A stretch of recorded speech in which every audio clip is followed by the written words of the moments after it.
जितने लोग बयान दे रहे हैं सभी लोग कहीं न कहीं घेरे में हैं। दर्द अखिलेश जी को इस नाते हो रहा है कि चूंकि टिन्नू यादव का नाम आ गया उसमें खड़ से। जब दो पहलवान आपस में लड़ रहे हैं तो तीसरा वहां क्यों जा लड़ने के। समाजवादी पार्टी जैसे धोखेबाज पार्टी कोई हो ही नहीं सकती। समाजवादी पार्टी दो दगे हुए कारतूस से मिलकर लड़ेंगे।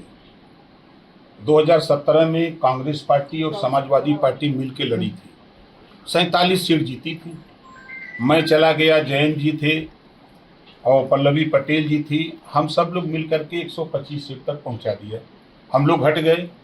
फिर मैं आता हूं, यही लालजी वर्मा और यहाँ के विधायक जो दोनों लोग सपा के हैं, ये लोग मेरे साथ कह रहे थे कि आप बीजेपी में चलो, हम बीजेपी में चलेंगे।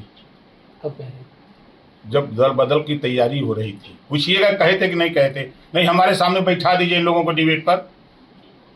ये हाल इन लोगों का, ये लोग कहाँ फायदा अपना व्यक्तिगत है, ये एमएलए बन जाए, पत्नी बन जाए, बेटा बन जाए, इसके अलावा कोई सोच नहीं है। कितनी सीटों पे आप लड़ेंगे? अरे 403 सीटों पर एनडीए लड़ेगा। बयान आया कि कोई नाराजगी नहीं। आप देखते जाइएगा खेल। टीएमसी टूटी, किसी को भरोसा था। शिवसेना टूटी, किसी को भरोसा था। ठीक उसी तरह समाजवादी पार्टी भी टूटेगी। आपके 6 विधायक हैं जिसमें 4 ही झंडा लगाकर चलते हैं। तो भैया मेरे, अगर मैं कहूं तो समाजवादी पार्टी जैसे धोखेबाज पार्टी कोई हो ही नहीं सकती। मैं उनके साथ था। उन्होंने मुझे कहा कि हम अपना प्रत्याशी देंगे, सिंबल आप अपना भले दे दो, लेकिन प्रत्याशी हमारा होगा। तो प्रत्याशी उन्हीं की पार्टी का है, तो उनकी चाल थी कि सरकार बनेगी तो सब विधायक हम अपने पास कर लेंगे, उनकी पॉलिसी थी। शिवपाल जी ने कहा जहां से आप चुनाव लड़ेंगे वो प्रचार करने जाएंगे, और कल मऊ में रेल का उद्घाटन हुआ है, वहां पे आपके एमएलसी को बैठने तक मंच पे स्थान नहीं मिला। इसके बारे में क्या कहना? ऐसा है, वो सेंट्रल गवर्नमेंट का काम है। वहाँ जब दो पहलवान आपस में लड़ रहे हैं तो तीसरा वहाँ क्यों जा लड़ने के लिए। आपने देखा दोनों का गुस्सा और दोनों का टकराव, तो अब उसमें दूसरा क्या करके जाए वहाँ पहुँच करके मार खाने या लड़ाई करने जाए। ट्वीट किया है कि अखिलेश बाबू आप छुप करके बम्बई मत जाइए, यहाँ 2 ही विधायक हैं, यूपी संभालिए। क्या है मामला इसका? देखिए, मामला यूँ है कि महिला बिल पास करने के लिए बिल माननीय प्रधानमंत्री जी ने सदन में पेश किया तो विरोध किया। टीएमसी ने विरोध किया, शिवसेना ने विरोध किया, सपा ने विरोध किया, कांग्रेस ने। आपने देखा, पूरा देश देखा कि महिलाओं के अधिकार को लेकर के ये लोग कि नहीं, महिलाओं को हम अधिकार नहीं लेने देंगे, ये बिल हम पास नहीं होने देंगे, पूरे सदन में विरोध किया। उसका रिजल्ट प्रधानमंत्री जी ने कहा है कि हम बिल पास करके ही मानेंगे। आपने देखा कि टीएमसी के 20 सांसद टूट गए, अलग अपना धड़ा बना लिए, शिवसेना के लोग बना लिए। अब नंबर आ रहा है समाजवादी पार्टी का, एक बड़ा धड़ा टूट करके वो भी अपना एक अलग दल बनाएगा और महिला बिल पर समर्थन करेगा। सांसदों के टूटने की अफवाह या हकीकत के बीच रुचि वीरा ने काफ़ी कड़े तेवर दिखाए हैं, कैसे देखते हैं आप? देखिए, जब जाने को होता है, जितने सांसद टीएमसी को मैंने देखा, शिवसेना के देखा, या जितने भी दल बदल करने वाले लोग होते हैं, वो रोज़ बोलते हैं कि हम नहीं जा रहे हैं, हम नहीं जा रहे हैं। जब वो कह दें कि हम नहीं जा रहे हैं तो समझ लीजिए वो जा रहे हैं। जितने लोग बयान दे रहे हैं सभी लोग कहीं न कहीं घेरे में हैं, सब लोग बतिया चुके हैं।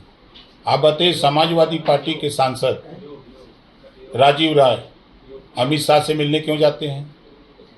क्या कारण है वहाँ? क्योंकि वो जानते हैं कि हम सांसद जरूर हैं लेकिन बचे रहेंगे तभी जब अमित शाह जी की कृपा होगी।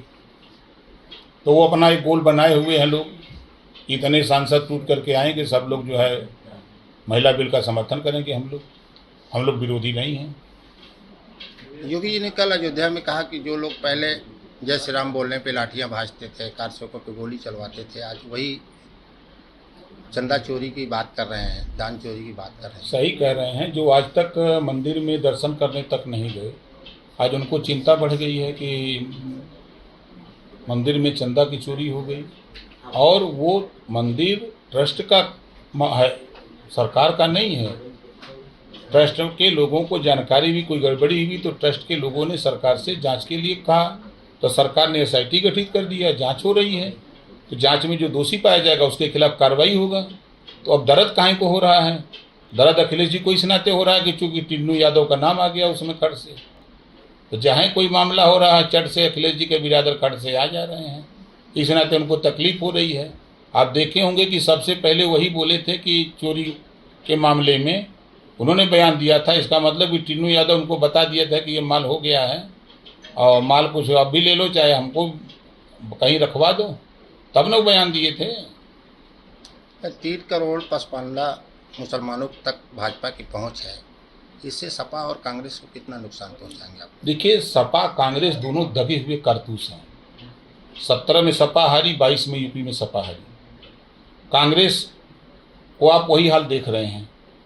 अब दोनों मिलकर के 2017 में 47 को सीट जीते, अब फिर दोनों दगे हुए कारतूस आ रहे हैं लड़ने। तो जनता सब जान रही है कि मुजफ्फरनगर दंगा हो रहा था, एज ए मुख्यमंत्री अखिलेश यादव जी सैफई में नाच देख रहे थे। मुख्यमंत्री का कर्तव्य होता है कि अगर जहां प्रदेश जल रहा है, मारकाट हो रहा है, तो पहले उस पर काबू किया जाए कि नाच देखा जाए। सपा के शासन में 1000 दंगे हुए। जाति को बढ़ावा देने का काम अखिलेश जी ने किया है, अपनी जाति को बढ़ावा देने का काम किया। ना कभी नाई के विषय में सोचा, ना कभी गोंड को, प्रजापति को, पाल को, विश्वकर्मा को, चौहान को, राजभर को, निषाद बिंद के वट, मल्लाह को, पटेल को, राजपूत ब्राह्मण को, भूमिहार को कभी सोचा इन लोगों के विकास के विषय में? खाली अपनी जाति। तो उनके कारनामे पूरा प्रदेश 25 करोड़ आबादी जान चुकी है। अब वो अपने इस जन्म में तो मुख्यमंत्री नहीं है बनेंगे। 47 तक तो अब कुछ होना नहीं है, 47 के बाद तब तक हालत क्या हो जाएगी। नृपेंद्र मिश्रा कहते हैं कि इस ट्रस्ट को भंग करके नया ट्रस्ट बनाना चाहिए अमूल। अब वो उनका कहना है, अब उस पर लोग आवेदन दें तो फिर विचार लोग करेंगे। मोदी जी 21 जून को जा रहे हैं बंगाल, कैसे देखते हैं आप? भाई देखिए, 15 साल के बाद बंगाल में सरकार बनी है। बंगाल के लोगों को विकास चाह रहा है। जिस तरह और प्रदेशों में विकास हो रहा है उस तरह बंगाल में भी विकास हो, बंगाल में अमन चैन हो, खुशहाली हो, रोजगार पैदा हो और लोगों को नौकरी मिले, अमन चैन से लोग रहें, इसके लिए प्रधानमंत्री जी जा रहे हैं। लोगों से वादा करके आए हैं कि जीत के बाद हम फिर मिलेंगे।